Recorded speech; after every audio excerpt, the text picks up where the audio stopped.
une mentalité importée. Oyo ezali bien dans sa l'émission, c'est pour ça que nganaye parce que ezali mentalité moko osengeli ko exposer yango. Merci mais papa. Ezana kati na bokoko na biso te, ezana kati na bomoto na biso te. Papa Ndompei, to yebete un président azana pouvoir ya kopona équipe à travailler na kokieba ministre. Mais to yebete pouvoir parlementaire ezaka na pembeni ya pouvoir exécutif. Ngai lelo na toucher kutu pouvoir exécutif te. Na touché pe penza pouvoir judiciaire te. Mais nazaka ya kotelema na pouvoir parlementaire qui est peuple qui est biso. Est-ce que ça comme on a dit que makambo ya système ekoki jamais ko exister na pouvoir parlementaire so to ko respecter définition ya qu'est-ce que signifie pouvoir parlementaire. La place mais malheureusement tout ne va jamais respecter le système et on n'est même pas prêt à le refaire. Comment on est dans les référés. Non. On pense qu'on peut faire respecter cela, mais il y a des préalables pour installer des systèmes. Et donc il faut comprendre, même dans le cadre, il y a des élections à Koloba. Pour accéder à l'élection législative et consort, il y a des préalables, il faut de l'argent, il faut ceci. Alors c'est là où le système est toujours s'autoprotéger. Bateau qui négocie un bongo pour la campagne, bateau qui négocie la boye, ils vont vous expliquer que non, il y a un système qui existe. Ou bien on continue un système, on continue un système. Question pour être un député, quelles sont les conditions Oyoza pour l'Oba été avant comme un député? Parce que vous n'avez jamais député tant on a par exemple dans la Kinshasa ou dans Chikapa, on a député Chikapa. Bana Chikapa tout voter. Qu'est-ce que tu veux me dire que pour passer comme un sénateur ou bien un député, Zanambo? Tu crois que quand on a dit que ça a millions d'euros dans le boudi, on a dit que nous avons la campagne à voter comme député et dans les millions d'euros, tu sais ce qui est passé? Pour nous, non, papa Ndompei. Puis, nous sommes trop mal informés dans la définition, il y a un rôle, il y a un fonctionnaire public. Nous sommes trop mal préparés. Il y a une campagne qui est les loyaux. Place de ce zali. Si on a une définition, qu'est-ce que signifie pouvoir exécutif, na rôle nango, qu'est-ce que signifie pouvoir parlementaire, na rôle nango, qu'est-ce que signifie pouvoir judiciaire, na rôle nango. Il n'y a que 3 pouvoirs au Congo. So, il faut briser. Mon peuple périt par manque de connaissances. Ngai na pas un laboratoire na ngani kolo kolanda kama kambande kwa lo combattant bozo saka na Londres, nazo pesa bino saluti. Bande koreisa bozo kosaka na Belgique, nazo pesa bino saluti. Mais aucun politicien, aucun leader de mouvement nyonso oyo azo tenter kozwa seconde à expliquer ba combattant, ba résistant. Qu'est-ce que signifie ba pouvoir nyonso pour puisque nous sommes comprendre comment les choses marchent dans le monde politique. C'est là où nous sommes maintenant trop mentis, trop perdre. Comment on peut attaquer la présidence quand la législation n'est même pas forte? Comment on limite que nous voyons être tout récemment dans l'élection, on voter les sénateurs, nous sénateurs qui ils sont. Mais ceux qui voyez, je vous assure, même si vous faites ça bien, même si vous faites ça t-shirt, maman na balabala, à partir d'aujourd'hui, je vous assure qu'un Congolais sera instruit. Na PCP maloué pas un déco Deves, ou bien pas un déco Veroma Lumba, ou bien papa Mawadi, Onyo, ça cause Nassistant au Katingai. Nakata dio parce que vous avez une philosophie négative, vous avez une négative campagne pour nous banabiso ete parce que banindele ba contre franc-maçonnerie, parce que le système de sodomisation ça existe déjà, nous ne serons pas brisés. Non, parce qu'il y a encore des gens qui ne savent pas que nos politiciens sont sodomisés en 2001. En une minute, ils se permettent à dire que Tata Oyo, il y a un tokomi mo konzia kapita ya mboka na biso. Parce que ces gens-là, prenons que bazala qui forcé par arme, bako kondima makambona. Ça va, arme weza permanente Nicolas Liboso zolo na bango. Est-ce qu'après les lendemains, comment qui libre était pour ne pas nous révéler le secret que voilà, tout ça qui t'attend en 2001, la place on a passé, il nous a présenté l'arme, parce qu'il a forcé qui dit ça, mais maintenant nous sommes libres, voilà le secret, parlez.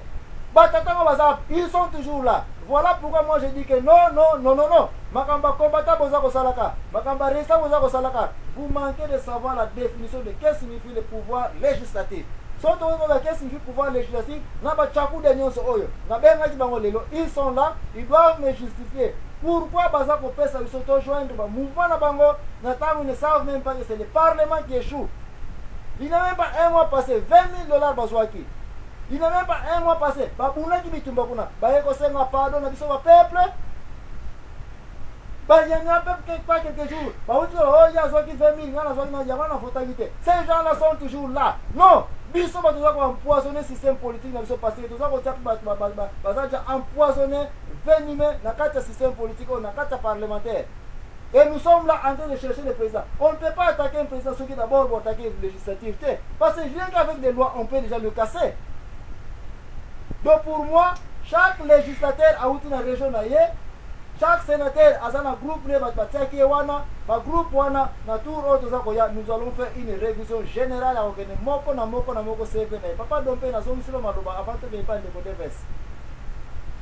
Papa Nzabwana, tu es un exemple. Et il est grand temps la mouka. Vous avez vraiment que l'autre dans d'autres on a berceau.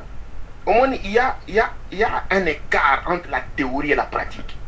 Tout ce que tu racontes là, c'est bien, mais c'est théorique. Il faut que tu aies l'écart entre la théorie et la réalité. C'est ça. Et là, on a dans un rêve, dans un monde illusionnaire. Alors tu penses que illusion, et c'est ça la réalité. Et moi, on a sorti, on a la réalité face à face. Tant qu'on a la réalité face à face, tu vas comprendre que nous ne sommes pas indépendants, nous sommes esclaves, nous sommes contrôlés, et en ce moment-là, bateau, bazar, ni indépendants, qui sont encore esclaves, et c'est des baloukana. Ça va alors jusqu'à ça.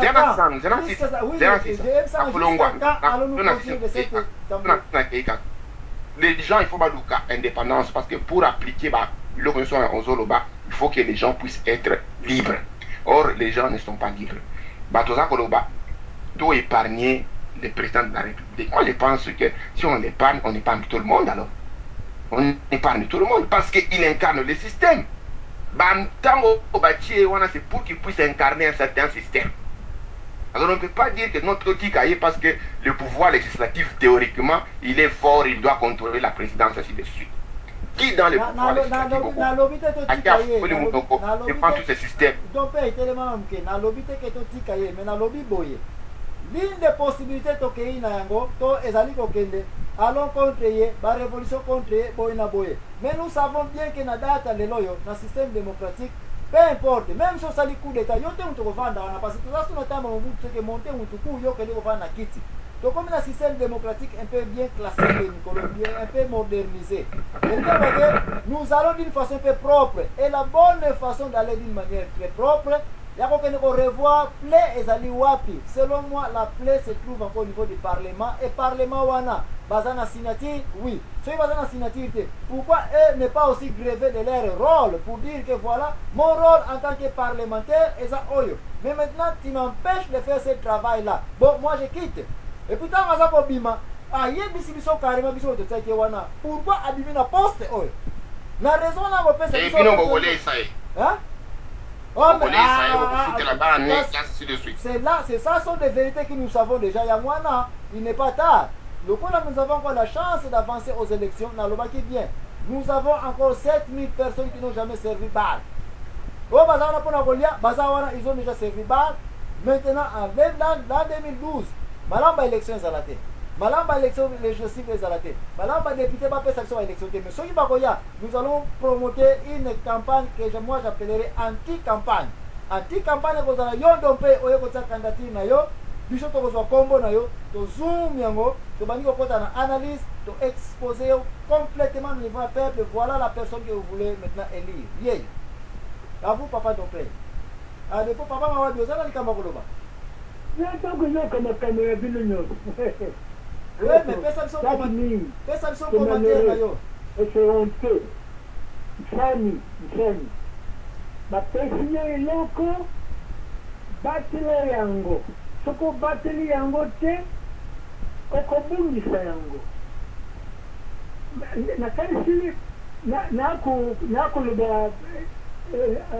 Nako fomenter bruit, mais la réalité est là. Vous avez une chance munene. Oyo bato bakokama bakolobati makambo nini oyo betobebisi. Mais ce n'est pas trop tard. Nzambi alimbisaka ata olekisi bambula boni osengi nasalaki mabe limbisa ngai ofunguli motima na yo okozwa kaka. Ce n'est rien.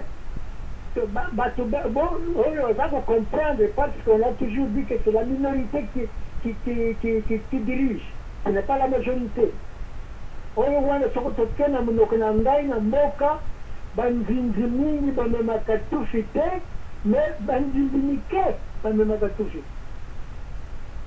C'est-à-dire tosala attention lokola boyebi monani na bino bofungola miso makambo toza koloba ya nani ya bakokena na mbeto na basi na mibali banani bantu balakisi makambo oyo bamompe le père catholique emonani pwelele ntango tozalaki moke baza koloba na biso okoti na mosala ya prêtre okobala te okotambola na mwasi te ainsi de suite mais au contraire la vérité ne se cache jamais et c'est mon ami alors ebuti banani bafleur mosusu ya mabe ne yango wana tosala moke bino yo muntu oza komona ezaketa mbwana lokola tata wana ifoko docteur alobi to boyokana bozala ensemble kende na munoko na bakongo mikanyombwa lekile kumosi vumbukila kumosi. Cela veut bien dire que moi, agent de poil naïe, ce que tomboki et tomboki, et l'ali ensemble, sans arrière-pensée, pas d'hypocrisie. Ce qu'on va faire sur l'Inzaka pour commettre mon Moubimbate. C'est la raison pour laquelle punition Izali. On m'a cambié pour que le commettabilo kapamba, Nzambi a kosali sabiso. Soko tolandi makambo ya nzambe oyo wana komona ekoleka c'est la raison pour laquelle soko tangi likambo ya bana Israël ezaki à peu près c'est presque la même chose. Nzambe bakoloba na bango baza kosambela nani oyo bamwana ngombe oyo ya or ainsi de suite balinga kundima te nzambe na yo na bos akoki kotinda kotia mesa wa biso atia banyama biso tolia malgré le temps où on a besoin de dire biloko nzambe atindaki. Merci. Tosala makambo ya mabe te, il n'est pas trop tard. Merci. Il n'est pas trop tard. Merci papa Mawabi, totikali na moins de 10 minutes awa. Tabanza bandeko bozali kolanda biso, bosili koyeba ete tozali koloba makambo etali sodomisation. Sodomisation ezali misala homosexualité oyo epona kokonza moninga na mobali. Mais ma sodomisation oyo pe tosili komona ete ezali koleka mingi d'une façon spirituelle place ba autorité ya Congo, ba autorité publique bango nyonso bazali sodomisé. Et parler du peuple comme flamingo de sodomisé parce que tosili komona bango ba koti ko challenger maloba na ngai te ba ko yipe koloba te ko zambana mte koloba yango mais ezali ba milulu ezali wana très clair place ba uti ko sala ba bitumba na bango kuna na kati ya parler du peuple et réseau basali des ordres yango parce que bautaki kozwa mbongo salaire te me mbongo oyo ya commission bakino kose réunir mpo bapesa faveur na mutu oyo azali koloba ete bopesa oyo bovote oyo bosala boye influence wana yo sénateur soki réellement ozali wana mpona kodéfendre peuple okoti kokende kozwa extra mbongo te po okende kosala yango bamakambo na yo oyo ezali te makambo yango mpe ya peuple te mais ya yo moko bien privé pota yango likolo ya loi ya bana ya mboka elingi oloba ete omateli kisodomi na peuple nyonso donc biso bapeuple tokomi susu sodomise epa ya bino bapoliticien bozali susu sodomise na mwa système obo donc tous les pays selon moi est devenu sodomisé mais merci Jésus que mokanda ya nzambe ezali koencourage biso mpona koloba ete j'ai encore 7000 personnes qui n'ont jamais servi bale elingi olobaki ete même na ntango bana Israël bazalaka sodomisé na makolo ya mwasi ya puta ya ndumba oyo Jézabel mais il y avait toujours des cas exceptionnels.